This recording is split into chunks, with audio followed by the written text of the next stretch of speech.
Sabes que no le había prestado atención a este del título del seminario de ¿Tiene futuro la prisión preventiva? ¿No? Esto hay dos formas de resolverlo, es un título clásico. Los romanos acá nos hubieran dado una toga a cada uno, hubieran traído un águila, abrimos las entrañas y vemos si tiene futuro o no. Digamos que sería un modo de resolver el problema. Pero, hablando en serio, yo sostengo que no tiene ningún futuro la prisión preventiva. Ningún futuro.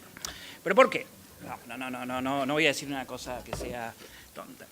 En realidad esta fórmula, por lo que yo conozco, se convierte en esta fórmula, tiene futuro, viene de un viejo trabajo de Gimbernat, digamos, de los años 60. Yo creo que digamos, se instaló, pues es bastante usual, digamos, preguntarse ante cada institución, ¿tiene futuro? Pero el trabajo de Gimbernat, por eso digo que no tiene futuro, ¿tiene futuro la dogmática penal? Y lo que Gimbernat se planteaba en ese trabajo era si la dogmática penal, en las condiciones de producción, si abandonaba ciertas consideraciones o no, podía seguir funcionando, cumpliendo su función garantizadora. Se preguntaba de la doctrina, no estaba hablando del derecho penal. Entonces, lo que yo sostengo es que el estado actual de la doctrina de la prisión preventiva no tiene futuro para contener este fenómeno. ¿Se entiende la diferencia? Claramente. No tiene futuro para contener este fenómeno. ¿Por qué? En el pensamiento jurídico tenemos bastantes problemas. En general creemos que estamos hablando de doctrinas morales o de doctrinas sobre la sociedad. Y en realidad estamos hablando generalmente de algo mucho más sencillo, que es como un conjunto de hombres y mujeres hacen las cosas todos los días. Digamos, tiene mucho más de saber práctico, digamos, es eso, es un saber práctico, sobre todo el derecho procesal, que una determinada doctrina sobre el mundo, Dios y el alma, digamos, que es lo que nos viene de lo que se llama la metafísica wolfiana, digamos. No, es algo mucho más sencillo.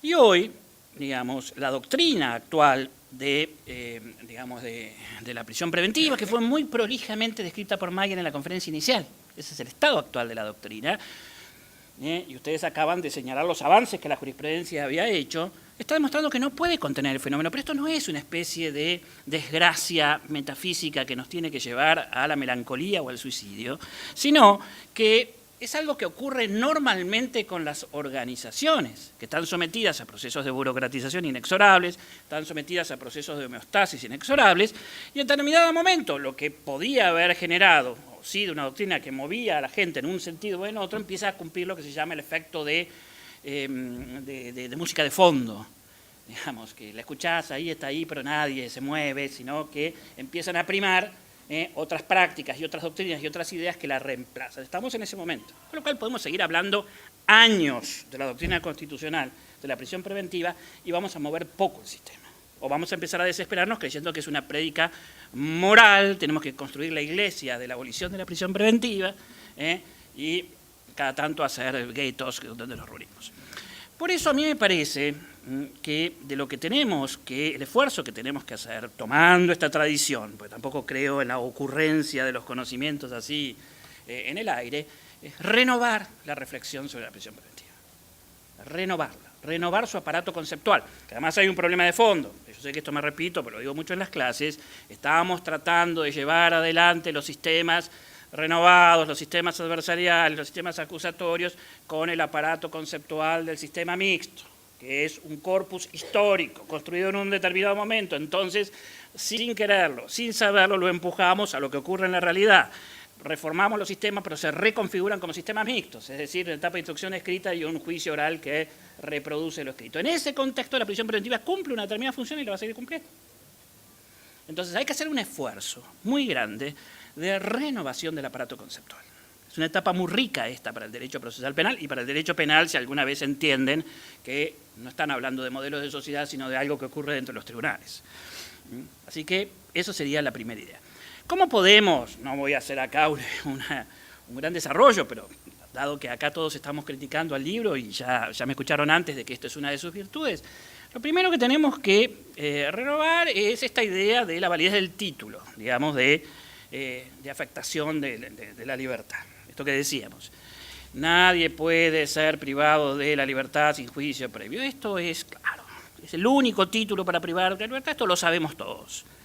Pero tenemos que cambiarle la formulación, tenemos que hacer algo porque esto ya hoy día a nadie le molesta, a nadie le interpela, nadie siente que tiene que hacer algo con esto. en los tribunales. Es un problema de comunicación, es un problema de potencia de las palabras, de potencia de los conceptos, que cuando yo construyo un saber práctico es un problema central dentro de la pragmática del lenguaje, digamos. Fíjense ustedes, ¿qué pasaría si quisiéramos resolver el problema de la prisión preventiva no con el artículo 18, sino con el artículo 17? Cambiemos propiedad por libertad. ¿Qué nos diría? La libertad es inviolable, estoy citando de memoria, ¿no? La libertad es inviolable. Primero, ¿no es cierto?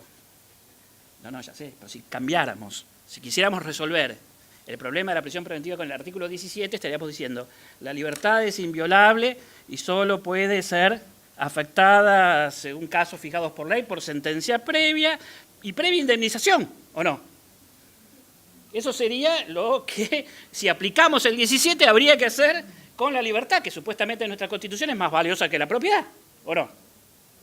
Es decir, pero esto no es un tema también así chistoso. El artículo 17 establece el mecanismo básico de privación de derechos en la Constitución. El 18 es un plus del 17.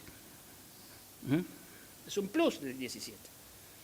Y fíjense ustedes que las condiciones de privación de derechos, ustedes me dirán, pero existen los embargos. Claro, pero el embargo no me priva de la propiedad. Me podría restringir algunos usos de la propiedad, como lo máximo que yo puedo sacar del 17 es la fundamentación de las medidas alternativas que me reduzcan un poco la libertad, pero nunca la privación de libertad, salvo que me indemnice, previo. Digo, esto lo pongo como ejemplo de cómo tenemos que renovar inclusive las lecturas de las normas más elementales que tenemos. Fíjense que en el 18 nos olvidamos que todo agravamiento de las condiciones de detención genera responsabilidad personal del juez. Lo dice la Constitución, digamos. Entonces, a partir del título, ya, digamos, del principio, esto que hablamos, del núcleo duro del principio, tenemos que sostenerlo.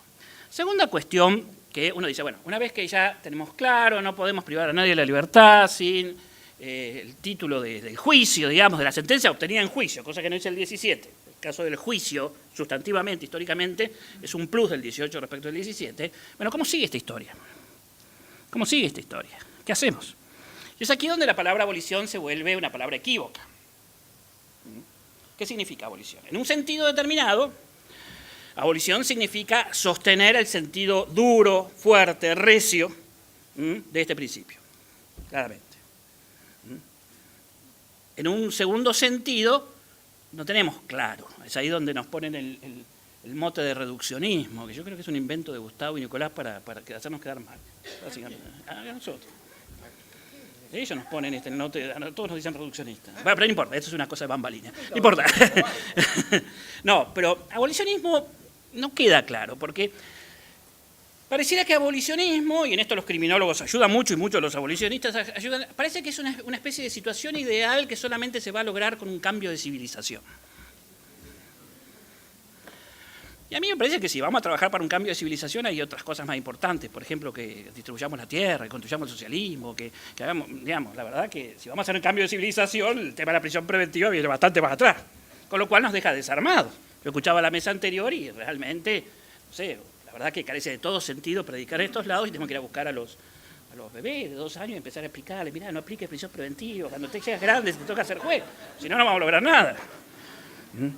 ¿No es cierto? Entonces, tenemos que sacar el abolicionismo de esta especie de visión de que es una sociedad ideal, de una utopía, porque no es así. El abolicionismo es una cosa muy concreta, esto lo decía Christie, y las lecturas más profundas de Christie lo destacan. El abolicionismo es una tarea permanente de sustitución. Digamos, pretender que los conflictos más graves de la sociedad sean reales o por acostumbramiento de la sociedad, de un día para el otro, 1, 2, 3, van a dejar de tener una intervención de la sociedad, del Estado, de lo que fuera, es absolutamente infantil, eso no es una utopía, es una pavada. De lo que se trata del abolicionismo es una permanente sustitución de un mecanismo por otro, tendencialmente hacia los menos violentos. Eso es el abolicionismo.